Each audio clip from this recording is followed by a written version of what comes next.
Welcome to classic digital education. Classic digital education में आप सभी का स्वागत है। मैं हूं आपकी शिल्पा मैम। आज हम प्रस्तुत करने जा रहे हैं आने वाले 4 दिन बाकी है, 3 दिन बाकी है छात्रों, और उसमें 80 अंकों के लिए 80 अंक किस तरह प्राप्त करना है, 1 मार्क्स क्वेश्चन सॉल्व करने की कोशिश करेंगे। क्योंकि 10 अंकों का जो एमसीक्यूज है वेरी इंपॉर्टेंट है स्कोरिंग के लिए, और वहाँ आंसर गलत है तो मार्क्स काटने की संभावना भी है। इसलिए ज़रूरी है कि उसमें किस तरह 10 on 10 लेना है।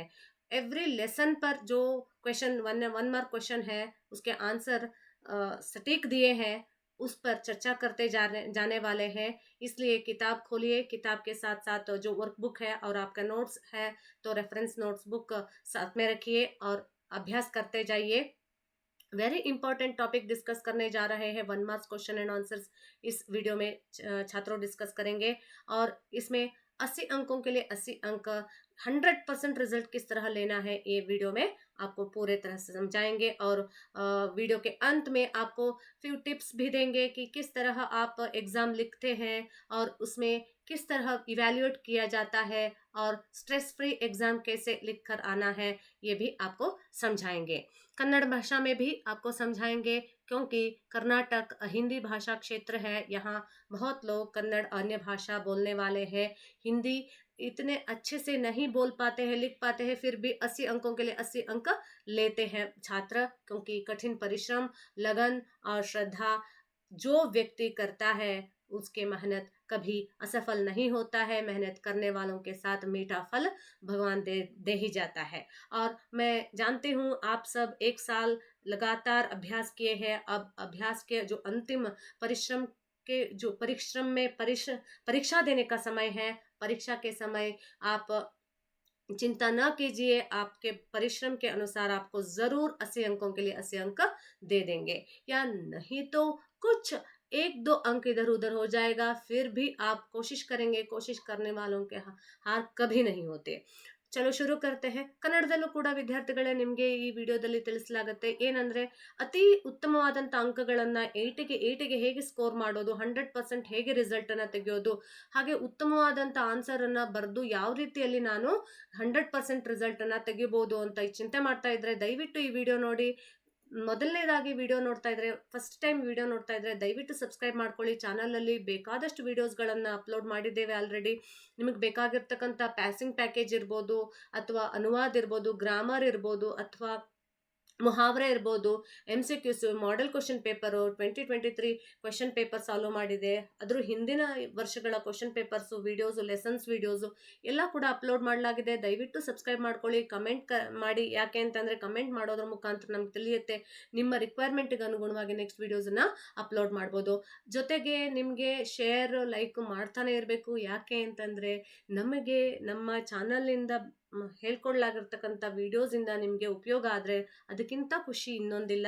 ಜೊತೆಗೆ ಕಮೆಂಟ್ಸ್ ಮಾಡಿ ವಿದ್ಯಾರ್ಥಿಗಳೇ, ಅದ್ರ ಜೊತೆಗೆ ಬೆಲ್ ಐಕನ್ ಅನ್ನ ಪ್ರೆಸ್ ಮಾಡೋದನ್ನ ಮರಿಬೇಡಿ, ತಪ್ಪದೇ ಮಾಡಿ। ಯಾಕೆ ಅಂತಂದ್ರೆ ನೆಕ್ಸ್ಟ್ ನೋಟಿಫಿಕೇಶನ್ ಕೂಡ ನಿಮಗೆ ಅದರಲ್ಲಿ ಸಿಗ್ತಾ ಹೋಗುತ್ತೆ। ಆದ್ರಿಂದ ದಯವಿಟ್ಟು ಮರಿಬೇಡಿ ವಿದ್ಯಾರ್ಥಿಗಳೇ।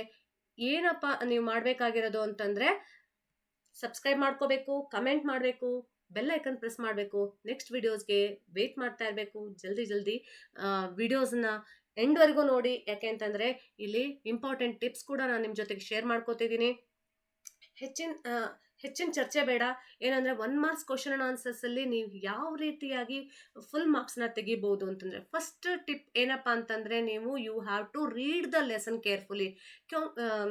क्योंकि हर साल क्या करते हैं, पहले क्या करते थे सिलेबस और ब्लूप्रिंट के अनुसार क्वेश्चन पेपर बनाते थे, और इस साल भी वैसे ही करते हैं। लेकिन टेक्स्ट बुक में जो सेंटेंसेस है उसमें से भी कभी कभी उठाते हैं, क्योंकि प्रिपरेटरी एग्जाम में आपने देखा होगा कि उसमें कई सारे ऐसे क्वेश्चंस पूछे थे कि क्वेश्चन ऐसे थे कि लेसन बीच में जो सेंटेंस निकाल के उसमें से 4 ऑप्शन देके गलत ऑप्शन, बहुत सारे छात्रों ने गलत ऑप्शन चुनकर अंक कम हो गए थे। लेकिन वो प्रिपरेटरी, अब फाइनल एग्जाम है और ये भी है, अभी भी समय बाकी है कि सिर्फ 8 लेसन और सिर्फ 4 पोयम, सिर्फ 5 पोयम इतना ही है बच्चों, और उसमें से आप इंपॉर्टेंट क्वेश्चंस ऑलरेडी लेसन पढ़ाते समय अंडरलाइन करके रखे होंगे। वेरी इंपॉर्टेंट क्वेश्चंस उसी में से पूछते हैं, जो आपके टीचर ने क्लासरूम में आपको समझाया है, पाठ पढ़ाया है, उसमें पाठ पढ़ाते समय जो जो इम्पोर्टेंट बताते हैं, अंडरलाइन कीजिए, मार्क कीजिए और इसका शब्दार्थ लिखिए, इस तरह कुछ इंफॉर्मेशन देते होंगे, दिए होंगे, और उसके अनुसार क्वेश्चन पेपर में भी ज़रूर वे सब पूछते हैं। और चलो शुरू करते हैं, एमसीक्यूज किस तरह अटेंड करते हैं। और हम प्रत्येक लेसन के जो अंतिम आपके एक्सरसाइज पोर्शन में जो दिए हैं, राइट, टेक्स्ट बुक के एक्सरसाइज पोर्शन में दिए हैं, और उसमें से लेके हम चर्चा करेंगे। ठीक है, फर्स्ट लेसन से शुरू करते हैं। जितना होता है इतना उतना इस वीडियो में कंप्लीट करेंगे, कंप्लीट करने की कोशिश करेंगे। हो सकता है कि 8 लेसन्स भी डिस्कस कर सकते हैं एक ही साथ और चर्चा करेंगे।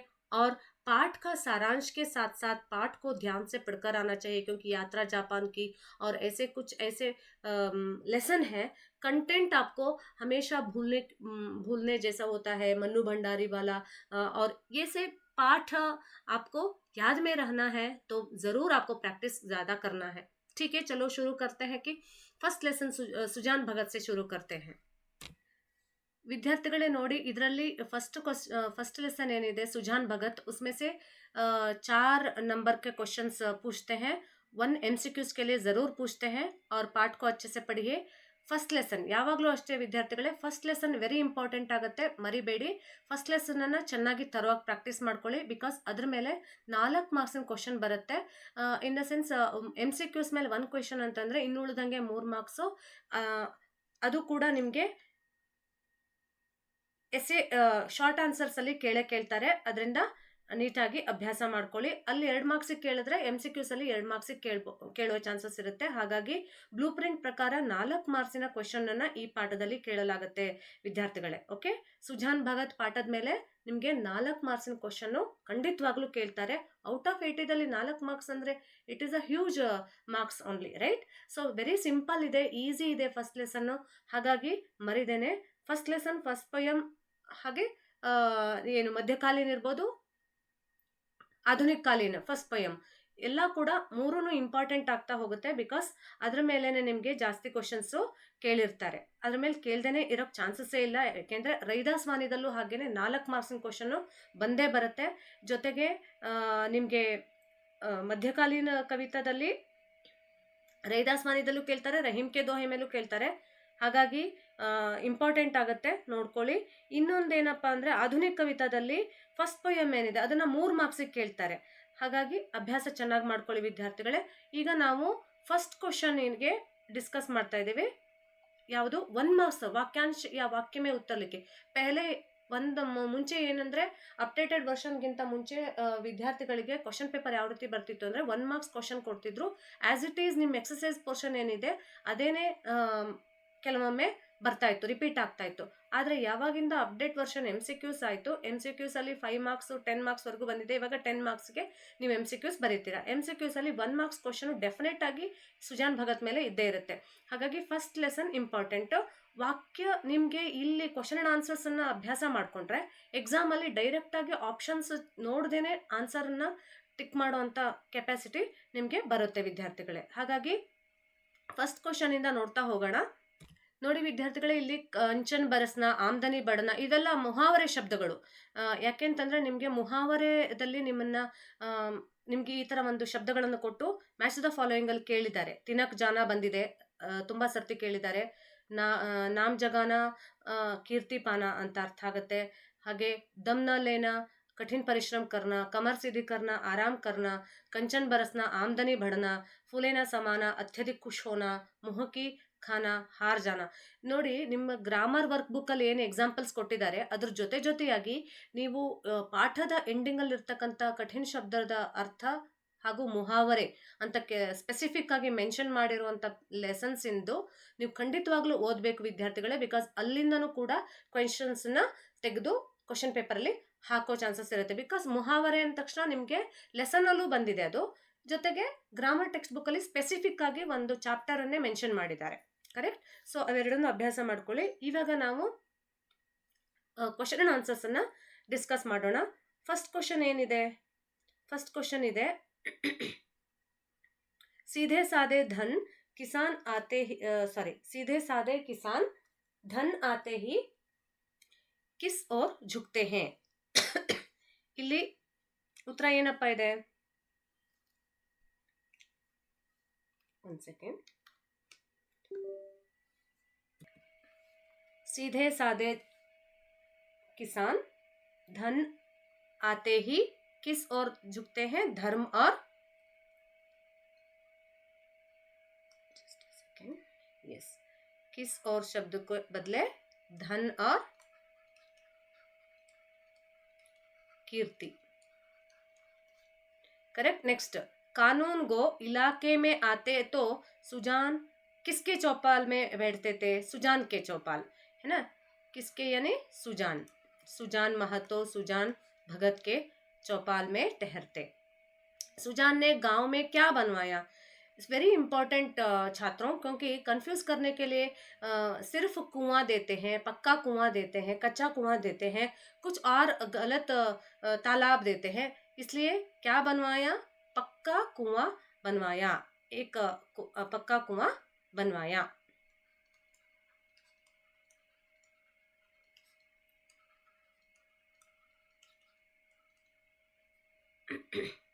नेक्स्ट, सुजान की पत्नी का नाम क्या है? करेक्ट. सुजान की पत्नी का नाम क्या है? बुलाकी, है ना, बुलाकी. नेक्स्ट, सुजान के छोटे बेटे का नाम क्या है? छोटे बेटे का नाम क्या है छात्रों? भोला. या बड़े बेटे का नाम फर्स्ट क्वेश्चन है, राइट. यस, भोला. छोटा बेटा कौन है? शंकर. 4-5 पात्र ही है. भिक्षुक, सुजान भगत, बुलाकी, भोला और शंकर, सारे गांव वाले हैं. कौन द्वार पर आकर चिल्लाने लगा? भिकमंगा या भिखारी, भिक्षुक. इस तरह आपको लिखना है, भिक्षुक. भिक्षुक के पर्याय शब्द आपको समझ में आना चाहिए. भिक्षुक, भिकमंगा, भिखारी, सब कुछ यही है कि कोई भी उत्तर आपको देते हैं तो सही उत्तर आपको चुनकर लिखना है. बुढ़ापे में आदमी की क्या मारी जाती है? बुलाकी डांटती है ना सुजान भगत को. बुढ़ापे में आदमी की बुद्धि मारी जाती है, राइट, है ना, बुद्धि. यस. नेक्स्ट, घर में किसका राज होता है? घर में जो कमाता है उसी का राज होता है, राइट. वो जो बोलता है वैसे ही होना चाहिए, है ना, ये सामान्य बात है. घर में किसका राज होता है? घर में जो कमाता है, घर में जो कमाता है उसका राज होता है. नेक्स्ट, कटिया का ढेर देखकर कौन दंग रह गई? सी, कटिया का ढेर देखकर सबसे पहले कल यानी सुबह तक, रात भर तक उन्होंने काम किया. किसने? सुजान भगत ने.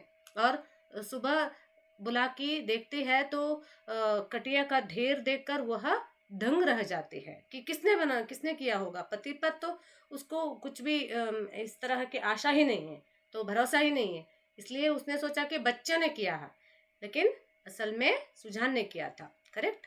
बुलाकी दंग रह गई. नेक्स्ट, सुजान की गोद में सिर रखे किन्हें अकथनीय सुख मिल रहा था? है ना. कौन? किसको? बच्चों को? नहीं. कौन गोद में सिर रख कर अकथनीय सुख ले रहे थे? बैलों को, राइट. ओके. नेक्स्ट, भिक्षुक के गांव का नाम लिखिए. वेरी इंपॉर्टेंट है, कई बार क्वेश्चन पेपर में पूछा गया है. अमोला. भिक्षुक का गांव का नाम क्या है? अमोला. ठीक है. अब नेक्स्ट लेसन पर जाएंगे छात्रों. फर्स्ट क्वेश्चन, कर्तव्य और सत्यता पाठद में ले दो. डॉक्टर श्याम सुंदर दास जी से लिखित पाठ है. कर्तव्य के बारे में, सत्यता के बारे में उन्होंने इस निबंध में लिखा है. ओके. हम लोगों का परम धर्म क्या है? हम लोगों का परम धर्म क्या है? कर्तव्य करना. पाठद टाइटल मेलेने ಇದೆ क्वेश्चन. ನೋಡಿ, कर्तव्य करने का आरंभ पहले कहाँ से शुरू होता है? कहाँ से शुरू करते हैं? घर से, है ना. घर में ही शुरू करना चाहिए। कर्तव्य कर्म सॉरी घर से शुरू होना चाहिए। कर्तव्य किस पर निर्भर है? कर्तव्य हमेशा न्याय पर निर्भर रहता है ना, अन्याय पर नहीं, अधर्म पर नहीं निर्भर होता है। कि कर्तव्य करने से क्या बढ़ता है? क्या बढ़ता है? कैरेक्टर, है ना, चरित्र की शोभा, चरित्र की शोभा, सॉरी, चरित्र की शोभा। नेक्स्ट, धर्म पालन करने में सबसे अधिक बाधा क्या है? 3 बाधाएं हैं, 2 मार्क्स के लिए कई बार पूछते हैं छात्रों, इसलिए 3 बाधाएं क्या क्या है? धर्म पालन करने के मार्ग में सबसे अधिक बाधा क्या है? चित्त की चंचलता, उद्देश्य की अस्थिरता और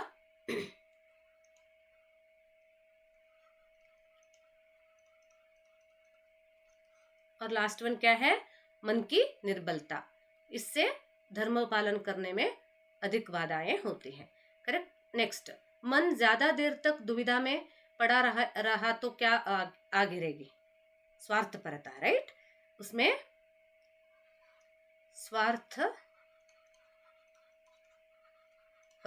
स्वार्थपरता आ गिरेगी। झूठ बोलने का परिणाम क्या होगा? झूठ बोलने से क्या होता है? दुख झेलना पड़ता है, राइट, सबसे पहले, है ना, दुख झेलना पड़ता है और कोई काम नहीं होता है ना, सभी काम अपूर्ण ही होता है। जो झूठ बोलते हैं, झूठ बोलने से लोग उनसे घृणा करते हैं, है ना, और उसका परिणाम क्या है? कोई काम पूर्ण कर नहीं पाता है और सब कुछ अधूरा रह जाता है। किसे सबसे ऊंचा स्थान देना उचित है? Next question. हाँ, किसे सबसे ऊंचा ऊंचा स्थान देना चाहिए? सत्यता को, है ना, सत्यता को सबसे ऊंचा स्थान देना चाहिए। जो मनुष्य सत्य बोलता है वह किससे दूर भागता है? जो सत्य बोलने वाला आडंबर से दूर भागता है ना, उसको जो क्या है, मनुष्य जो सत्य बोलता रहता है, हमेशा सत्य का पालन करता है, वो आडंबर नहीं करता है, वो हमेशा सरल रहता है ना, आडंबर से दूर भागता है। नेक्स्ट, लास्ट क्वेश्चन, किन से सभी घृणा करते हैं? मैंने पहले ही कहा है, झूठ बोलने का परिणाम क्या होता है? दुख झेलना पड़ता है और कोई काम पूर्ण नहीं होता है। और किन से सभी घृणा करते हैं? जरूर झूठ बोलने वाले से, राइट, झूठे से। नेक्स्ट लेसन पर जाने वाले हैं छात्रों, वेट कीजिए और नेक्स्ट लेसन, थर्ड लेसन पर जाएंगे। ಫಸ್ಟ್ ಕ್ವಶನ್ ಯಾವುದಿದು? ಥರ್ಡ್ ಲೆಸನ್ ಯಾವುದು? ಗಂಗಾಮಯ್ಯ से साक्षात्कार। ಅದರಲ್ಲಿ ಫಸ್ಟ್ ಕ್ವಶನ್ ಏನಿದೆ, ಲೇಖಕ್ ने किनसे साक्षात्कार लिया है? साक्षात्कार इन द सेंस इंटरव्यू। किनसे? ಲೇಖಕ್ ने ಗಂಗಾಮಯ್ಯ से, राइट। ಯಾರ ಜೊತೆಗೆ ಅವರು ಇಂಟರ್ವ್ಯೂಗೆ ಹೋಗಿದ್ದು ಲೇಖಕ? ಗಂಗಾಮಯ್ಯ से। नेक्स्ट, लेखक मकर संक्रांति के दिन कहाँ थे? इलाहाबाद में, राइट। ಇದು ತುಂಬಾ ಸರ್ತಿ ಕೇಳಿದ್ದಾರೆ, ಕ್ವಶನ್ ಪೇಪರ್ ಅಲ್ಲಿ ಬಂದಿದೆ, ತುಂಬಾ ಬಾರಿ ಬಂದಿದೆ। 1 ಮಾರ್ಕ್ ಕ್ವಶನ್ ಅಂಡ್ ಆನ್ಸರ್ಸ್ ಅಲ್ಲಿ ಕೇಳ್ತಾ ಇದ್ರು, ಇವಾಗ MCQs ಅಲ್ಲೂ ಕೂಡ ಕೇಳಿದ್ದಾರೆ ಹಲವು ಬಾರಿ। ನೆಕ್ಸ್ಟ್, नेक्स्ट वन, माँ कहाँ विराज रही थी? कहाँ विराज रही थी वो? मंदिर में, राइट। ಆಪ್ಷನ್ಸ್ ತಪ್ಪ ಕೊಡ್ತಾರೆ ನಿಮಗೆ, ಮಂದಿರ್, ಘರ್, ಗೆ, ಖೇತ್, मैदान ಆ ರೀತಿಯಾಗಿ ಆಪ್ಷನ್ ಇರುತ್ತೆ। सरियाद उत्तर मंदिर। माँ के चेहरे पर क्या थी? उदासी, राइट, चिंतित थी, है ना। नेक्स्ट, किसका संकट चर्चा का विषय? यस, किसका संकट चर्चा का विषय बना हुआ है? किसका संकट? चरित्र का संकट, है ना, चरित्र का संकट। नेक्स्ट, गंगा मैया ने सत्य को क्या कहा है?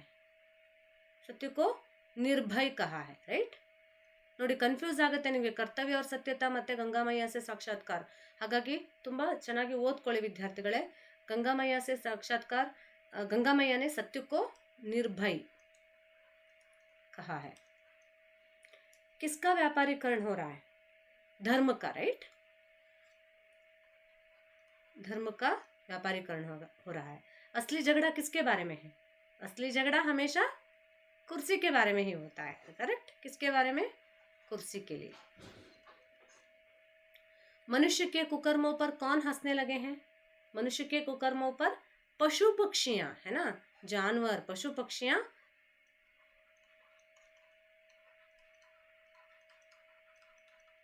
हंसने लगे हैं। नेक्स्ट, गंगा मैया ने किसे सर्वशक्तिमान कहा है? किसे सर्वशक्तिमान? प्रकृति, है ना, प्रकृति को सर्वशक्तिमान कहा है। पुनरुत्थान की किरणें कब फूटती हैं? पुनरुत्थान की किरणें कब फूटती हैं? पतन की जब पराकाष्ठा हो जाती है। Last lesson from the text book content में दिया है, पतन की जब पराकाष्ठा हो जाती है तब पुनरुत्थान या पुनः उत्थान की किरणें फूटती हैं। ठीक है, नेक्स्ट लेसन पर जाने वाले हैं। नेक्स्ट लेसन क्या है? एक कहानी अभी, करेक्ट। ಥರ್ಡ್ ಲೆಸನ್ಗೆ ಮುಗ್ದಿದೆ. ಇವಾಗ ಫೋರ್ತ್ ಲೆಸನ್ ನೋಡೋಣ. मनु भंडारी और ಬರ್ತಿರೋಂಥ ಲೆಸನ್ ಇದು. एक कहानी है अभी. मनु भंडारी का जन्म किस गांव में हुआ? मनु भंडारी का जन्म मध्य प्रदेश के भानपुरा गांव में 1931 ईस्वी में हुआ, है ना. ಇದು ನೆನ್ಪಿಟ್ಕೊಬೇಕು ವಿದ್ಯಾರ್ಥಿಗಳೇ, ಮರಿಬೇಡಿ. ಮಧ್ಯಪ್ರದೇಶದ ಭಾನ್ಪುರ गांव में 1931 ಇಸ್ವಿ ಎಲ್ಲ ನೆನ್ಪಿಟ್ಕೋಬೇಕು. ಬಿಕಾಸ್ ಕೆಲವೊಂದು ಸರಿ ಕನ್ಫ್ಯೂಸ್ ಆಗೋಕ್ಕೆ ನಿಮಗೆ ರಾಂಗ್ ಆನ್ಸರ್ಸ್ ಕೊಡೋ ಥರ ನಿಮಗೆ ಕೊಟ್ಟಿರ್ತಾರೆ ಆಪ್ಷನ್ಸಲ್ಲಿ. ಹಾಗಾಗಿ ಪಾಠದ ಮಧ್ಯೆ ಇರ್ತಕ್ಕಂಥ ಪ್ರತಿ ಸೆಂಟೆನ್ಸನ್ನು ಗಮನ ಇಟ್ಟು ಓದ್ಕೊಳ್ಳಿ. अजमेर से पहले मन्नू के पिता कहाँ थे? मन्नू के पिता अजमेर से पहले कहाँ थे? इंदौर में थे, करेक्ट. नेक्स्ट, लड़की की बड़ी बहन, उसके नाम जो लड़की नहीं, लेखिका की बड़ी बहन का नाम क्या है? सुशीला. मनु भंडारी की बहन, बड़ी बहन का नाम क्या है? सुशीला. 5 भाई बहनों में सबसे छोटी कौन है? मनु भंडारी, है ना. मनु भंडारी लेखिका है खुद. महानगर के फ्लैटों में रहने वाले लोग क्या भूल गए हैं? पड़ोसी कल्चर भूल गए हैं, राइट, है ना. आसपास के लोगों के साथ, पड़ोसियों के साथ बातचीत करना, संवाद करना और उनको मदद करना, ये सब भूल चुके हैं. क्योंकि महानगर के फ्लैट में अपने आप रहते हैं, किसी दूसरों से बातचीत नहीं करते हैं, अपना काम करते हैं और चुपचाप रह जाते हैं. और किसी किसी के घर में मृत्यु हुई हो तो भी समझ में नहीं आता. किसी किसी के घर में कुछ परेशान है तो भी कोई बचाने के लिए कोई नहीं आते हैं. पुलिस तक आ जाते हैं लेकिन पड़ोसी लोग नहीं आते हैं, क्योंकि उनसे रिश्ता ही नहीं रखते हैं. कुछ लोग रिजर्व रहते हैं. पिताजी का आग्रह क्या था? पिताजी का आग्रह था कि मन्नू भंडारी रसोई से दूर रहे, है ना, पढ़ाई लिखाई करें, इस तरह सोचते थे. नेक्स्ट, पिताजी रसोई घर को क्या कहते थे? है ना, माँ हमेशा रसोई घर में रहती थी तो उसे कहते थे भटियार खाना. क्या कहते थे छात्रों? भटियार खाना कहते थे. नेक्स्ट क्वेश्चन, मन्नू भंडारी को प्रभावित करने वाली हिंदी प्राध्यापिका का नाम क्या है? कॉलेज में जब पढ़ती थी कि उसके प्राध्यापिका का नाम क्या है? हिंदी पढ़ाने वाली प्राध्यापिका, है ना, शीला अग्रवाल. देखिए, और कॉलेज से किसका पत्र आया? कॉलेज से एक शिकायती पत्र पिताजी को आया था, क्या, है ना. कॉलेज से प्रिंसिपल का शिकायती पत्र किसके खिलाफ? मन्नू भंडारी के खिलाफ, राइट. वो हमेशा अपने जो साथियों को, विद्यार्थियों को हड़ताल के लिए बुलाती थी, इसलिए दंग के लिए बुलाती थी, है तो मन्नू भंडारी के खिलाफ प्रिंसिपल पत्र लिखते हैं. पिताजी के अंतरंग मित्र का नाम क्या है? पिताजी के अंतरंग मित्र कौन है? Doctor Ambalal ji, right. Next, last 11th question, अतिरिक्त क्वेश्चंस भी सॉल्व करेंगे. शताब्दी की सबसे बड़ी उपलब्धि क्या है? शताब्दी की सबसे बड़ी उपलब्धि 15 अगस्त 1947, है ना. 15th August 1947. ಇದು ಕೂಡ ತಪ್ಪು ಬರೀತಿರೋ ವಿದ್ಯಾರ್ಥಿಗಳೇ ಗಮನ ಇಟ್ಕೊಳ್ಳಿ. ಇದನ್ನ ತುಂಬಾ ಸರ್ತಿ ಎಕ್ಸಾಮ್ ಅಲ್ಲಿ ಕೇಳಿದ್ದಾರೆ. एक कहानी यह भी कि लेखिका कौन है? मन्नू भंडारी, आप जानते हैं.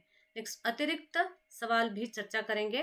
देखिए, अंग्रेजी हिंदी विषयवार शब्दकोश के अधूरे काम को किसने पूरा किया? अंग्रेजी हिंदी विषयवार शब्दकोश के अधूरे काम को मन्नू भंडारी के पिता ने पूर्ण किया है. नेक्स्ट, मनु भंडारी ने महाभोज उपन्यास में किस पड़ोसी के व्यक्तित्व को अभिव्यक्त किया है? मनु भंडारी ने महाभोज उसके उपन्यास में दा साहब के व्यक्तित्व को ಅಭಿವ್ಯಕ್ತ ಕಿಯಾ है. इस तरह ಇದೇ ರೀತಿಯಾದಂಥ ತುಂಬ ಕ್ವಶನ್ಸ್ಗಳು ನಿಮ್ಮ ಪಾಠದ ಮಧ್ಯೆ ಇರ್ತಕ್ಕಂಥ ಸೆಂಟೆನ್ಸನ್ನು ತೆಗೆದು ಫ್ರೇಮ್ ಮಾಡಿ ಕೊಡೋ ಚಾನ್ಸಸ್ ಇರುತ್ತೆ. ಅದರಿಂದ ಪಾಠವನ್ನು ಗಮನ ಇಟ್ಟು ಓದ್ಕೊಳ್ಳಿ. ನೆಕ್ಸ್ಟ್ ನಾವು 5th ಲೆಸನ್ನನ್ನು ಚರ್ಚೆ ಮಾಡೋಕೆ ಹೋಗ್ತಾ ಇದ್ದೀವಿ. ಸೊ ಇವಾಗ ನಾವು 5th lesson Bharat Ratna Visvesvaraya ಬಾಲಶೌರಿ Reddy, doctor ಬಾಲಶೌರಿ Reddy ಅವರು ಬರೆದಿರ್ತಕ್ಕಂಥ ಲೆಸನ್ನನ್ನು 1 ಮಾರ್ಕ್ ಕ್ವಶನ್ ಆನ್ಸರ್ಸ್ MCQs ಅಲ್ಲಿ ಯಾವ ರೀತಿ ಕೇಳ್ತಾರೆ ಅಂತ ಡಿಸ್ಕಸ್ ಮಾಡೋಣ. ಸೊ ಫಸ್ಟ್ ಕ್ವಶನ್ ಏನಪ್ಪ ಇದೆ, विश्वेश्वरैया का पूरा नाम लिखिए. विश्वेश्वरैया का पूरा नाम क्या है? पूरा नाम है मोक्षगुंडम विश्वेश्वरैया. मोक्षगुंडम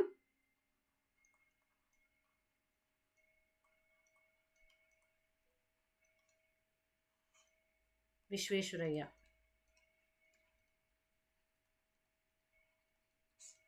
नेक्स्ट, विश्वेश्वरैया का जन्म कहाँ हुआ था? विश्वेश्वरैया का जन्म मैसूर राज्य के कोलार जिले के अंतर्गत मुद्देनहल्ली नामक गांव में या एक छोटे गांव में हुआ था. Right. Visvesvaraya, next question, Visvesvaraya किसके बड़े पाबंद थे? किसके? समय का पालन बहुत अच्छे से करते थे, कर्तव्य पालन करते थे. समय के लिए बहुत निष्ठा थी. राइट. सो विश्वेश्वरैया समय के बड़े पाबंद थे. किसके शब्द के बदले में? ಇದನ್ನ ತುಂಬ ಸತಿ ಕೇಳಿದ್ದಾರೆ ವಿದ್ಯಾರ್ಥಿಗಳೇ, ಗಮನ ಇಟ್ಟು ನೋಡ್ಕೊಳ್ಳಿ. ಈ ರೀತಿಯಾದಂಥ ಕೆಲವೊಂದು ಇಂಪಾರ್ಟೆಂಟ್ ಕ್ವೆಶನ್ಸನ್ನು ರಿಪೀಟ್ ಮಾಡಿದ್ದಾರೆ ಕ್ವಶನ್ ಪೇಪರಲ್ಲಿ. ಸೊ ಈ ವರ್ಷನೂ ಕೇಳೋ ಚಾನ್ಸಸ್ ಇರುತ್ತೆ. ನೆಕ್ಸ್ಟ್ ಕ್ವಶನ್ ಏನಪ್ಪ, ವಿಶ್ವೇಶ್ವರಯ್ಯ ಕಿಸ್ ಉಮ್ರ ಮೇ ಅಸಿಸ್ಟೆಂಟ್ ಇಂಜಿನಿಯರ್ ಕೆ ಪದ ಪರ್ ನಿಯುಕ್ತ ಹುಯೆ? ಯಾವಾಗ ಅವರು ಅಸಿಸ್ಟೆಂಟ್ ಇಂಜಿನಿಯರ್ ಆಗಿದ್ದು? ಯಾವ ಏಜಲ್ಲಿ? ಅವರ 23 ಅಂದರೆ 23. 23 हिंदी में संख्या नाम इस तरह लिखते हैं. Okay, number name 23. विश्वेश्वरैया ने किस बांध के लिए ऑटोमेटिक गेटों का डिजाइन तैयार किया? विश्वेश्वरैया ने पूना के निकट जो खड़कवासला नामक बांध के लिए, करेक्ट, किस बांध के लिए? खड़कवासला. ಅಲ್ಲಿ ಏನಾಗ್ತಾ ಇತ್ತು, ತುಂಬ ಪ್ರವಾಹ ಆಗ್ತಾ ಇತ್ತು, ಬಾಡ್ ಪ್ರತಿ ವರ್ಷ ಆಗ್ತಿರೋದ್ರಿಂದ ಏನಾಗ್ತಿದೆ, ತೊಂದರೆ ಆಗ್ತಾ ಇತ್ತು ಅಲ್ಲಿ ಜನಕ್ಕೆ. ಅವಾಗ ಅವರು ಅದಕ್ಕೋಸ್ಕರ ಏನು ಮಾಡಿದ್ರು, ಆಟೋಮೆಟಿಕ್ ಗೇಟ್ದು ಡಿಸೈನನ್ನು ತಯಾರು ಮಾಡಿ ಕೊಟ್ಟಿದ್ರು ಅಂತ. ಪೂನಾಕ್ಕೆ ನಿಕಟ್ ಖಡಕ್ವಾಸ್ಲಾ. ಪಾಠದ ಮಧ್ಯೆ ಬಂದಿದೆ, ನೋಡ್ಕೊಳ್ಳಿ ವಿದ್ಯಾರ್ಥಿಗಳೇ. ಈ ರೀತಿಯಾದಂಥ ತುಂಬ ಕ್ವಶನ್ಸನ್ನು ನಿಮ್ಮನ್ನೇ ಕೇಳ್ಬೋದು. ಹಾಗಾಗಿ ಕೇವಲ ಬರೀ ಕ್ವಶನ್ ಆ್ಯಂಡ್ ಆನ್ಸರ್ಸ್ ಎಕ್ಸಸೈಸ್ ಪೋರ್ಷನಲ್ಲಿ ಇರೋದು ಒಂದೇ ಅಲ್ಲದೆ ನೀವು ಇದರಲ್ಲೂ ಕೂಡ ನೋಡಬೇಕಾಗತ್ತೆ. नौकरी से निवृत्त होने के बाद विश्वेश्वरैया किस राज्य के सलाहकार के रूप में नियुक्त हुए? नौकरी से निवृत्त होने के बाद, रिटायरमेंट होने के बाद विश्वेश्वरैया ಹೈದರಾಬಾದ್ ರಾಜ್ಯಕ್ಕೆ, ಏನಾ, ಎಲ್ಲಿಗೆ ಹೋದ್ರವರು? ಹೈದರಾಬಾದಲ್ಲಿ ನವಾಬ್ರವ್ರನ್ನ ಕರ್ಸ್ಕೊಂಡ್ರು. ಹೈದರಾಬಾದ್. ರಿಟೈರ್ಮೆಂಟ್ ಆದಮೇಲೂ ಕೂಡ ಅವರು ಕೆಲಸ ಮಾಡಿದ್ದಾರೆ ನೋಡಿ ವಿದ್ಯಾರ್ಥಿಗಳೇ. किस नदी में भयंकर बाढ़ आती थी? मूसी नदी. ಮೂಸಿ ನದಿಯಲ್ಲಿ ಯಾವಾಗಲೂ ಪ್ರವಾಹ ಆಗ್ತಾ ಇತ್ತು, ಅದ್ರ ಬಗ್ಗೆನೂ ಕೊಟ್ಟಿದ್ದಾರೆ ಪಾಠದ ಮಧ್ಯೆ. कावेरी नदी का बांध किस नाम से मशहूर है? आप सब जानते हैं, मैसूर में है, राइट. कावेरी नदी का बांध कृष्णराज सागर. कृष्णराज सागर. नेक्स्ट, 1955 में भारत सरकार ने विश्वेश्वरैया को किस उपाधि से विभूषित किया? ಇದು ನಿಮ್ಗೆಲ್ಲರಿಗೂ ಗೊತ್ತಿದೆ, ಭಾರತ ರತ್ನ ಉಪಾಧಿಯಿಂದ ಅವರನ್ನ ವಿಭೂಷಿತ ಮಾಡಿದ್ರು ಅಂತ. ಕಿಸ್ ಉಪಾಧಿ? ಭಾರತ रत्न.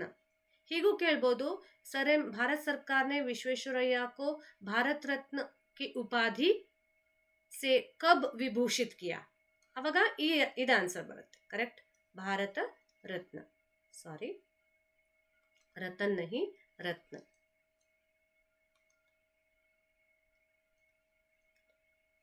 ವರಿ ಮಾಡೋ ಅವಶ್ಯಕತೆ ಇಲ್ಲ ವಿದ್ಯಾರ್ಥಿಗಳೇ, ತುಂಬ ಈಸಿ ಇರುತ್ತೆ ಪೇಪರು, ಅಷ್ಟೊಂದು ಟಫ್ ಇರೋದಿಲ್ಲ. ಆದರೆ ನೀವು ಓದಿರಬೇಕು, ಓದಿಲ್ಲ ಅಂದರೆ ನಿಮಗೆ ತುಂಬ ಟಫ್ ಆಗುತ್ತೆ. ನೆಕ್ಸ್ಟ್ ಕ್ವೆಶನು, ವಿಶ್ವೇಶ್ವರಯ್ಯ ಕಿ ಮೃತ್ಯು ಕಬ್ ಹುಯಿ? ವಿಶ್ವೇಶ್ವರಯ್ಯ विश्वेश्वरैया की मृत्यु कब हुई थी? 14 अप्रैल 1962, है ना? 14 अप्रैल 1962। विश्वेश्वरैया का जन्मदिन किस नाम से मनाया जाता है? किस नाम से? आप सब जानते हैं, वेरी इंपॉर्टेंट है, इंजीनियर्स डे मानते हैं, राइट, है ना? इंजीनियर्स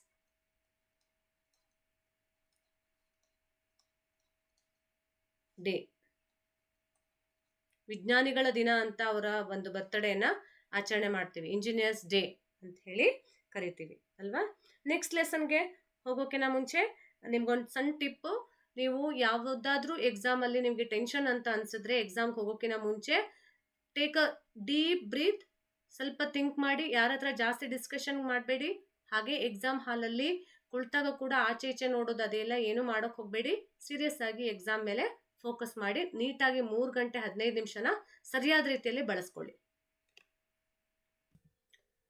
ಚೀಫ್ ಕಿ ದಾವತ್ ಲೆಸನ್ ಬರ್ದಿರತಕ್ಕಂಥದ್ದು ಭೀಷ್ಮ ಸಾಹನಿ ಅವರು.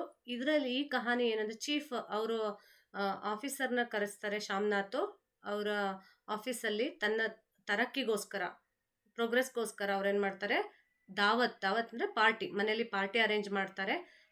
ಆಗ ತಾಯಿಗೆ ಯಾವ ರೀತಿಯಾದಂಥ ಅವಮಾನವನ್ನು ಮಾಡ್ತಾರೆ ಲೇಖಕರು, ಅದನ್ನು ಸ್ಪಷ್ಟವಾಗಿ ನಾವು ಯಾವ ರೀತಿಯಾಗಿರಬೇಕು ಅನ್ನೋದ್ರ ಬಗ್ಗೆ ಇಲ್ಲಿ ಕತೆ ಮುಖಾಂತರ, ಕಹಾನಿ ಮುಖಾಂತರ ನಮಗೆ ತಿಳಿಸ್ಕೊಟ್ಟಿದ್ದಾರೆ. ಫಸ್ಟ್ ಕ್ವಶನ್ ಏನಪ್ಪ ಇದೆ, ಚೀಫ್ ಕಿ ದಾವತ್ ಕಿಸ್ಕೆ ಘರ್ ಪರ್ ಥी? किसके घर पर? शामनाथ, है ना, शामनाथ के घर पर, शामनाथ के घर पर. नेक्स्ट, शामनाथ की पत्नी ने माँ को कहाँ भेजने के लिए कहा? कहाँ भेजने के लिए सुझाव दिया? शामनाथ की पत्नी ने माँ को पिछवाड़े के उनके सहेली के घर में भेजने के लिए कहा, राइट. ಶಾಮ್ನಾಥ್ माँ को कौन से रंग के सलवार कमीज पहनने के लिए कहते हैं? ಇದು ತುಂಬಾ ಸರ್ತಿ ಕ್ವಶನ್ ಕೇಳಿದ್ದಾರೆ ವಿದ್ಯಾರ್ಥಿಗಳೇ, ವೆರಿ ಈಸಿ ಇದೆ. ಯಾವ ಕಲರ್ದು ಬಟ್ಟೆ ಹಾಕೊಳ್ಳೋಕೆ ಹೇಳಿದ್ದು? ಸಫೇದ್. ಕಾನ್ಸೆ ರಂಗ್ ಅಂದರೆ ಯಾವ ಬಣ್ಣದ ಡ್ರೆಸ್ಸನ್ನು ಹಾಕೋ ನೀನು ಅಂತ ಹೇಳಿದ್ದಾರೆ. ಸಫೇದ್, ಸಫೇದ್ ರಂಗಕ್ಕೆ ಸಲ್ವಾರ್ ಕಮೀಜ್ ಪಹನ್ನೆ ಕೆ ಲಿಯೆ कहते हैं. माँ के सब जेवर क्यों बिक गए थे? ಹೇಳ್ತಾರೆ, ಕೈಲೇನು ಬಳೆಗಳನ್ನು ಹಾಕ್ಕೊಂಡಿಲ್ಲ ಅಂತಂದಾಗ, ಬಳೆಗಳನ್ನು ಯಾಕೆ ಹಾಕ್ಕೊಂಡಿಲ್ಲ ಅಂತ ಕೇಳಿದ್ರೆ, ನಾನು ನಿನ್ನ ಓದಿಗೋಸ್ಕರ ನಾನೇನು ಮಾಡಿದೆ, ನನ್ನ ಕೈಲಿರೋದನ್ನೆಲ್ಲ ಮಾರ್ಬಿಟ್ಟೆ ಕಂದ ಅಂತ ಹೇಳುವಾಗ ಆ ಮಾತನ್ನ ತಪ್ಪಾಗಿ ತಿಳ್ಕೊತಾನೆ ಶಾಮ್ನಾಥ್, ಕೋಪ ಮಾಡ್ಕೋತಾನೆ ಆ ಮಾತಿಂದ. ನನಗೆಂತ ಎಲ್ಲ ಮಾಡಿದೆಯಲ್ಲ, ಎಲ್ಲ ನಿನಗೆ ಮಾಡಿಬಿಡ್ತೀನಿ, ಕೊಟ್ಬಿಡ್ತೀನಿ, ಇರೋದನ್ನ ಹಾಕ್ಕೊಂಡು ಬಾ ಅನ್ನೋ ರೀತಿಯಲ್ಲಿ ವ್ಯಂಗ್ಯ ಮಾಡ್ತಾನೆ ತಾಯಿಗೆ. ಸೊ ಹಾಗೆ ನಾವು ಯಾರು ಮಾಡಬಾರ್ದು ವಿದ್ಯಾರ್ಥಿಗಳೇ. माँ के सब जेवर क्यों बिक गए थे? क्योंकि बेटे शामनाथ की पढ़ाई के लिए. माँ क्या टाल नहीं सकती थी? क्या टाल नहीं सकती थी? बेटे के हुकुम को, राइट. ಯಾವಾಗಲೂ ಅಷ್ಟೇ, ತಾಯಿ ಶಾಮ್ನಾಥ್ ಅವರಮ್ಮ ಶಾಮ್ನಾಥ್ ಅವ್ರು ಹೇಳಿರೋ ಮಾತನ್ನ ತಳ್ಳಿ ಹಾಕ್ತಿರ್ಲಿಲ್ಲ. मेम साहब को क्या पसंद आए थे? मेम साहब ಅಂದರೆ शामनाथ के ऑफिस में जो चीफ है ना, उसकी पत्नी. मेम साहब को क्या पसंद आए थे? पर्दे, सोफा कवर, कमरे की सजावट, सब कुछ पसंद आए थे, राइट. सभी देसी स्त्रियों की आराधना का केंद्र कौन बनी हुई थी? ಯಾರಾಗಿದ್ರು? ಮೇಮ್ ಸಾಹಬ್ ಅಲ್ವಾ. ಯಾವಾಗಲೂ ಅಷ್ಟೇ, ಚೀಫ್ ಹೆಂಡತಿ ಪಾರ್ಟಿಗೆ ಬಂದರು ಅಂದರೆ ಆ ಮೇಯ್ನ್ ಇರ್ತಕ್ಕಂಥ VIP ಇರ್ಬೋದು, ಅವರ ವೈಫು ಪಾರ್ಟಿಯಲ್ಲಿ ಕಾಣಿಸ್ಕೊಳ್ತಾರೆ, ಕೇಂದ್ರ ಬಿಂದು ಆಗಿರ್ತಾರೆ. ಹಾಗೆ ಇದು ಕ್ವೆಶನ್, ಕೇಂದ್ರ ಕೌನ್ ಥಿ? ಮೇಮ್ ಸಾಹಬ್. माँ क्या गाने लगी? माँ क्या गाने लगी? गाना गाने के लिए कहती है, राइट, है ना.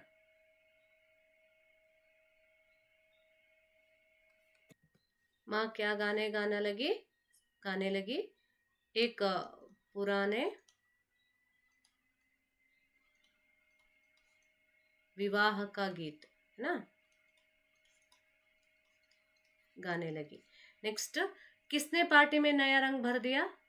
शामनाथ की माँ. चीफ साहब किसी बड़ी रुचि से किससे देखने लगे? शामनाथ की माँ को, राइट. चीफ साहब की खुशामद करने से शामनाथ को क्या लाभ हो सकता था? पदोन्नति, उद्योग में पदोन्नति, बढ़ोतरी हो सकता था. इसलिए माँ मन ही मन किसके उज्जवल भविष्य की कामनाएं करने लगी? हर माँ अपने बच्चों के लिए ही करती है, राइट। सो अपने बेटे शामनाथ की भविष्य के लिए, राइट, शामनाथ के बेटे शामनाथ के भविष्य के लिए कामना करने लगे। नेक्स्ट लेसन पर हम जाने वाले हैं। फर्स्ट क्वेश्चन ಏನಪ್ಪ, ಭೋಲಾರಾಮ್ का जीव बರೆದಿದ್ದು हरिशंकर परसाई जी, हरिशंकर परसाई जी से लिखित कहानी है ಭೋಲಾರಾಮ್ का जीव। ಇದರಲ್ಲಿ ಏನಪ್ಪ ಇದೆ ಅಂದರೆ ಪೆನ್ಷನ್ಗೋಸ್ಕರ ಒಬ್ಬ ಸಾಮಾನ್ಯ ಮಧ್ಯಮ ವರ್ಗದ ವ್ಯಕ್ತಿ ಅಥವಾ ಒಬ್ಬ ನಿರ್ಗತಿಕ ಆಗಿರ್ತಕ್ಕಂಥವನು ತನ್ನ ಪೆನ್ಷನ್ಗೋಸ್ಕರ ಯಾವ ರೀತಿಯಾಗಿ ಜೀವನ ತೆಗಿತಾನೆ, ಜೀವ ಹೋದ್ಮೇಲೂ ಕೂಡ ಅವನ ಜೀವ ಯಮಲೋಕಕ್ಕೆ ಹೋಗದೆ ಹೇಗೆ ಪೆನ್ಷನನ್ನು ಪಡ್ಕೋಬೇಕು ಅಂತ ಒದ್ದಾಡ್ತಿರುತ್ತೆ ಅನ್ನೋದನ್ನ ಒಂದು ಹಾಸ್ಯ ವ್ಯಂಗ್ಯದ ಮುಖಾಂತರ ಲೇಖಕರು ಇಲ್ಲಿ ಸ್ಪಷ್ಟಪಡಿಸಿದ್ದಾರೆ। स्वर्ग या नरक में निवास स्थान अलॉट करने वाला कौन है? आप सब जानते हैं अलॉट करने वाला यमराज है, राइट। स्वर्ग में है या नरक में अलॉट करने वाले कौन होते हैं? यमराज। नेक्स्ट, भोलाराम के जीव ने कितने दिनों पहले देह त्यागी? कितने दिन हो गए थे? 5 दिन, है ना। 5 ದಿನ ಆಗಿತ್ತು ನೋಡಿ ಶರೀರ ದೇಹತ್ಯಾಗ ಮಾಡಿ, ಆತ್ಮ ದೇಹತ್ಯಾಗ ಮಾಡಿ ಯಮಲೋಕವನ್ನು ತಲುಪೇ ಇರಲಿಲ್ಲ। भोलाराम का जीव किसे चकमा दे गया? किसे चकमा दे गया? आप सब जानते हैं ना, किसको? यमदूतों को, राइट, यमदूत को। नेक्स्ट, यमदूत ने सारा ब्रह्मांड किसकी खोज में छान डाला? सारा ब्रह्मांड किसकी खोज में छान डाला उसने? भोलाराम का जीव ढूंढते ढूंढते ब्रह्मांड को ब्रह्मांड में छान डाला था, राइट, है ना। भोलाराम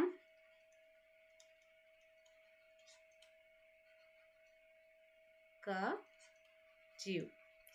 नेक्स्ट, भोलाराम किस शहर का निवासी था? भोलाराम जबलपुर, है ना, जबलपुर में रहता था, जबलपुर। नेक्स्ट क्वेश्चंस, भोलाराम को 5 साल से क्या नहीं मिला? ಯಾಕಾಗ ಅವನು ದೇಹತ್ಯಾಗ ಮಾಡಿದ್ರು ಕೂಡ ಯಮಲೋಕಕ್ಕೆ ಹೋಗಿರಲಿಲ್ಲ? ಯಾಕೆ ಅಂತಂದರೆ ಅವನಿಗೆ ಸಿಗಬೇಕಾಗಿರೋಂಥ ಪೆನ್ಷನ್ ಸಿಕ್ಕಿರಲಿಲ್ಲ, ಹಾಗಾಗಿ ಭೋಲಾರಾಮ್ ಕೋ 5 साल से ಪೆನ್ಷನ್ नहीं मिला। 5 ವರ್ಷ ಆಗಿದೆ ರಿಟೈರ್ಡ್ ಆಗಿ ನೋಡಿ ವಿದ್ಯಾರ್ಥಿಗಳೇ। ಒಬ್ಬ ಎಂಪ್ಲಾಯಿಗೆ ಆಫ್ಟರ್ ರಿಟೈರ್ಮೆಂಟ್ ಸಿಗುವಂಥ ಪೆನ್ಷನ್ ಹಣ ಇವನಿಗೆ ಸಿಗ್ತಾ ಇರಲಿಲ್ಲ, ಆದ್ದರಿಂದ ಅವನು ಸತ್ರು ಕೂಡ ಅವನ ಆತ್ಮ ಯಮಲೋಕವನ್ನು ತಲುಪಿರಲಿಲ್ಲ। ನೆಕ್ಸ್ಟ್, नारद जी भोलाराम की पत्नी से विदा लेकर कहाँ पहुँचे? ಎಲ್ಲಿ ಹೋದ್ರವರು? ನಾರದ್ ಅವರು ಹುಡ್ಕೊಂಡು ಬರ್ತಾರೆ ಭೋಲಾರಾಮನ ಮನೆಗೆ, ಅವ್ರ ಪತ್ನಿ ಹತ್ರ ಮಾತಾಡ್ತಾರೆ, ಆಗ ಗೊತ್ತಾಗುತ್ತೆ ಅವರಿಗೆ ಪೆನ್ಷನ್ ಸಿಕ್ಕದೇ ಇರೋದ್ರಿಂದ ಆ ಒಂದು ತೊಂದರೆ ಬಡತನ ನೀಗೋಕ್ಕಾಗದೆ ಹುಷಾರಿಲ್ಲದೆ ತೀರ್ಕೊಂಡ್ರು ಗಂಡ ಅಂತ ಗೊತ್ತಾದ್ಮೇಲೆ ಅವ್ರೇನು ಮಾಡ್ತಾರೆ, ನಾರದು ಎಲ್ಲಿ ಹೋಗ್ತಾರೆ? ಸರ್ಕಾರಿ ದಫ್ತರ್,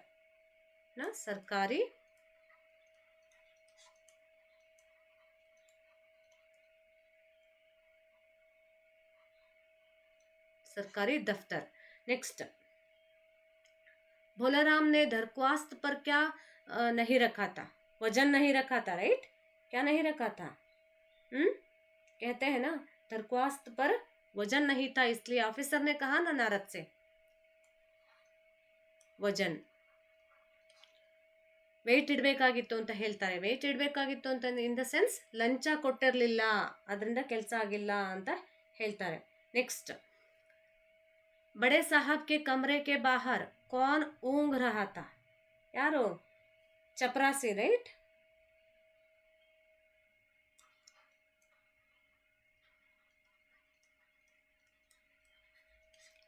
चपरासी ऊँग रहा था। नेक्स्ट, बड़े साहब की लड़की क्या सीखती है? गाना बजाना सीखती है, इसलिए उससे क्या मांगता है नारद से? वीणा तक मांगता है, राइट। बड़े साहब की लड़की गाना बजाना। नारद क्या छीनते देख घबराए? उसकी वीणा, है ना। नारद अपनी वीणा, अपनी स्त्रीलिंग है वीणा इसलिए अपनी वीणा। फाइल में से किसकी आवाज आई? कौन चिल्लाने लगा? मैं हूं, मैं इधर हूं, बोलाराम कहाँ है? बोलाराम, बोलाराम 3 बार बुलाए तो बोलाराम का जीव या बोलाराम के आत्मा की आवाज आई, राइट? बोलाराम का जीव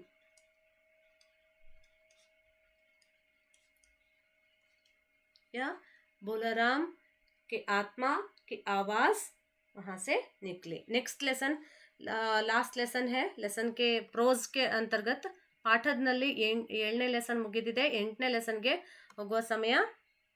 ಮಮತಾ ಕಾಲಿಯ ಅವರು ಬರೆದಿರ್ತಕ್ಕಂಥ ಲೆಸನ್ ಇದು, ಯಾತ್ರಾ ಜಪಾನ್ ಕಿ. ಮಮತಾ ಕಾಲಿಯ ಅವರು ಅವರ ಜೊತೆಗಿನ ಲೇಖಕರ ಜೊತೆಗೆ ಅವರು ಜಪಾನ್ಗೆ ಹೋದಾಗ ಅಲ್ಲಿನ ಯಾತ್ರೆಯ ಬಗ್ಗೆ, ಯಾತ್ರೆಯ ವರ್ಣನೆಯನ್ನ ಮಾಡಿದ್ದಾರೆ ವಿದ್ಯಾರ್ಥಿಗಳೇ. ಅತ್ಯಂತ ದೊಡ್ಡದಾದಂಥ ಲೆಸನ್ ಇದು, ಲಾಸ್ಟ್ ಅಲ್ಲಿ ಇಟ್ಟಿದ್ದಾರೆ ಯಾತ್ರಾ ವೃತ್ತಾಂತ ಇದು.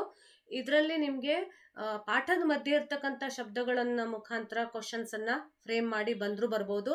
ಹಾಗೆ ನಿಮ್ಮ ಏಕ್ ಶಬ್ದ ವಾಕ್ಯಾಂಶ, ಇಲ್ಲಿ ಏನು ಎಕ್ಸಸೈಸ್ ಪೋರ್ಷನ್ ಇದೆ ನೋಡ್ತಾ ಇದ್ದೀರಿ, ಅದರಿಂದ ಕೂಡ ನಿಮ್ಗೆ ಕ್ವಶನ್ಸ್ ಅನ್ನ ತೆಗೆದು ಕೊಡ್ಲಿಕ್ಕೆ ಚಾನ್ಸಸ್ ಇದೆ. ಅದರಿಂದ ಗಮನ ಇಟ್ಟು ಪಾಠವನ್ನ ಓದ್ಕೊಳ್ಳಿ.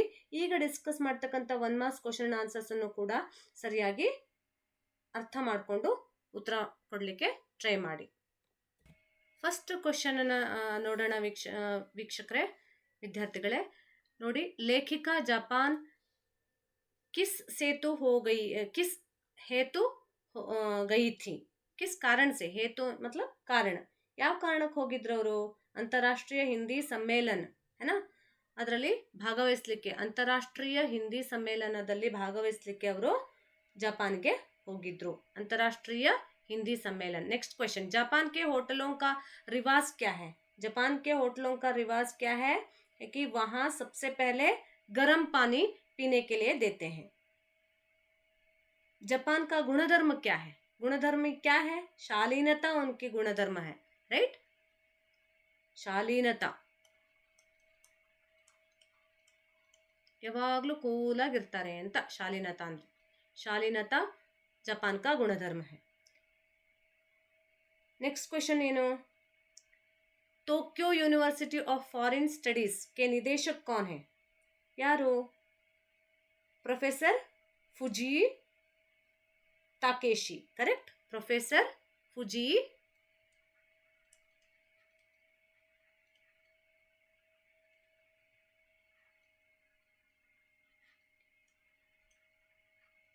ताकेशी.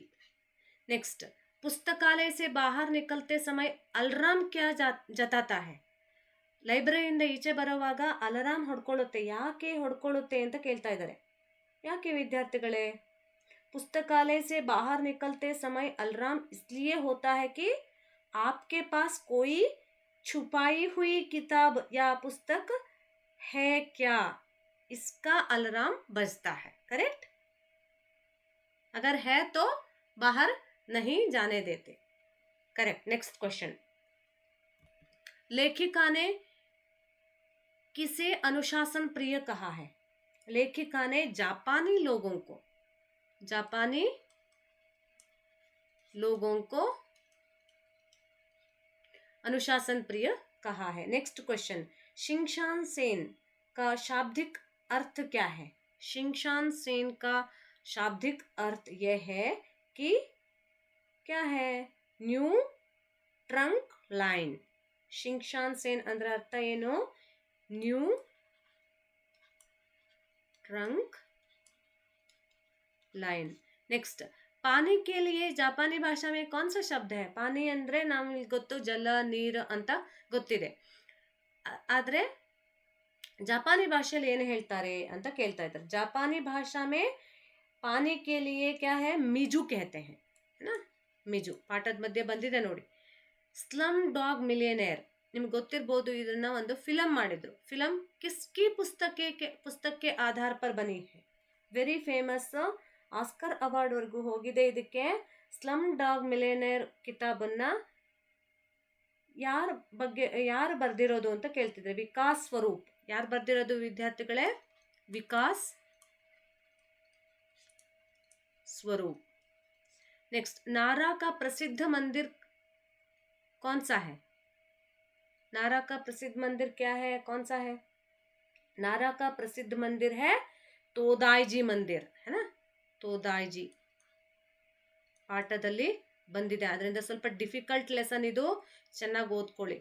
गौतम बुद्ध को जापानी भाषा में क्या कहते हैं? गौतम बुद्ध को जापानी भाषा में दयाबुत्सु कहते हैं, या दाइबुत्सु, दाइबुत्सु, दयाबुत्सु नहीं, दाइबुत्सु कहते हैं. नारा मंदिर में बुद्ध प्रतिमा की ऊंचाई कितनी है? कितनी ऊंचाई पर है? ಗೌತಮ್ ಬುದ್ಧ का जो मंदिर 55 ಫೂಟ್. ಇದನ್ನು ಕೂಡ ತುಂಬಾ ಬಾರಿ ಕ್ವಶನ್ಸ್ ಪೇಪರ್ ಅಲ್ಲಿ ಕೇಳಿದ್ದಾರೆ, ತುಂಬಾ ಮಕ್ಕಳು ತಪ್ಪ ಆನ್ಸರ್ ಬರೆದಿದ್ದಾರೆ, ಅದರಿಂದ ಬರೆಯೋ ಚಾನ್ಸಸ್ ಇರುತ್ತೆ. ಇದು ಕೂಡ ಇಂಪಾರ್ಟೆಂಟ್ ಕ್ವೆಶ್ಚನ್ ಏನೇ, ಸೊ ನೆನ್ಪಿಟ್ಕೊಳ್ಳಿ. 55 फुट ऊंचाई. एक जमाने में कौन सा शहर जापान की राजधानी हुआ करता था? एक जमाने में नारा शहर ಅಲ್ವಾ ಹೇಳಿದ್ದಾರೆ ನಿಮಗೆ. ನಾರಾ ಶಹರ್ ಬಗ್ಗೆ ತುಂಬಾ ಇಂಪಾರ್ಟೆಂಟ್ ಆಗಿದೆ, ನೋಡ್ಕೊಳ್ಳಿ ವಿದ್ಯಾರ್ಥಿಗಳೇ. ಓಕೆ, ಇದು 8 ಲೆಸನ್ನಿನ 1 ಮಾರ್ಕ್ಸ್ ಕ್ವಶನ್ ಅಂಡ್ ಆನ್ಸರ್ಸು ನಾವೀಗ ಡಿಸ್ಕಸ್ ಮಾಡಿರೋದು. ಈ ಮ್ಯಾರಥಾನ್ ಅಲ್ಲಿ ನಿಮಗೆ ಐ ಹೋಪ್ ಎಲ್ಲ ಅರ್ಥ ಆಗಿದೆ ಅಂತ. ತುಂಬ ಈಸಿಯಾಗಿ ನೀವು ಫುಲ್ ಔಟ್ ಆಫ್ ಔಟ್ ಮಾರ್ಕ್ಸನ್ನ ಸ್ಕೋರ್ ಮಾಡ್ಬೋದು. ಈ ಕ್ವಶನ್ನ, ಈ ಲೆಸನ್ಸಿನ ಮೇಲೆ ಎಷ್ಟು ಕ್ವಶನ್ಸ್ ಬಂದರೂ ಕೂಡ ನೀವು ಪೂರ್ಣ ಪ್ರಮಾಣದ ಅಂಕಗಳನ್ನು ಪಡ್ಕೊಳ್ಬಹುದು ಅಂತ ಅಂದ್ಕೊಂಡಿದ್ದೀನಿ ವಿದ್ಯಾರ್ಥಿಗಳೇ. ಸೊ ಈ ಒಂದು ವಿಡಿಯೋದಲ್ಲಿ ನಿಮಗೆ 1 ಮಾರ್ಕ್ಸಿನ MCQs ಮೇಲೆ ಯಾವ ರೀತಿಯಾದಂಥ ಕ್ವಶನ್ಸ್ ಬರ್ಬೋದು ಅನ್ನೋದ್ರ ಡಿಸ್ಕಸ್ ಮಾಡಿದ್ದೀವಿ. ನೆಕ್ಸ್ಟ್ ವಿಡಿಯೋಸ್ಗಳಲ್ಲಿ ಕೂಡ ಇದ್ರ ಬಗ್ಗೆನೇ ಚರ್ಚೆ ಮಾಡೋಣ. MCQs ಅಲ್ಲಿ ಹೇಗೆ ಪೂರ್ಣ ಅಂಕನ ತೆಗೆಯೋದು ಅನ್ನೋದ್ರ ಬಗ್ಗೆ ಚರ್ಚೆ ಮಾಡಿ ನಿಮಗೆ ಪೂರ್ಣ ರೀತಿಯಲ್ಲಿ ಹೆಲ್ಪ್ ಆಗೋ ಥರ ಮಾಡ್ತೀವಿ. ಹಾಗಾಗಿ ವಿಡಿಯೋನ ಕೊನೆ ತನಕ ನೋಡಿದ್ದೀರಾ. ಸೊ ವಿಡಿಯೋನ ಕೊನೆ ತನಕ ನೋಡಿದ್ದೀರಾ ವಿದ್ಯಾರ್ಥಿಗಳೇ, ಧನ್ಯವಾದಗಳು. ಈ ವಿಡಿಯೋ ನಿಮಗೆ ತುಂಬ ಹೆಲ್ಪ್ಫುಲ್, ಲಾಭದಾಯಕ ಆಗಿದೆ ಅಂತ ಅಂದ್ಕೊಂಡು ವಿಡಿಯೋನ ಎಂಡ್ ಮಾಡ್ತಾ ಇದ್ದೀವಿ. जाने से पहले एक और बात, आपको जो 22 मार्च एग्ज़ाम है उसमें आप पूर्ण अंक प्राप्त कर सकते हैं, इसलिए ध्यान से पाठ को पढ़िए. सबसे पहले जो प्रोज है, गद्य भाग है, उसे सब कुछ ख़त्म कीजिए, अच्छे से पढ़िए, 2-3 बार पढ़िए, एक लेसन 2-3 बार पढ़िए, आराम से एग्ज़ाम अटेंड कीजिए. एग्ज़ाम जाने से पहले मन शांत को रखिए और उससे पहले वाला दिन 21 को अच्छे से रेस्ट लीजिए और रिवाइज कीजिए, पुनरावृत्ति कीजिए, और जो नोट्स आपने बनाया है उसे एक और बार ध्यान से पढ़िए. ज़्यादा जंक फूड मत खाइए एग्ज़ाम के टाइम पर. पानी, जूस, और समर है, बहुत ध्यान रखिए, सेहत का ख्याल रखिए. आराम से एग्ज़ाम लिखकर अच्छे अंकों से पास होके आगे बढ़िए. वीडियो को अंत तक देखने के लिए धन्यवाद.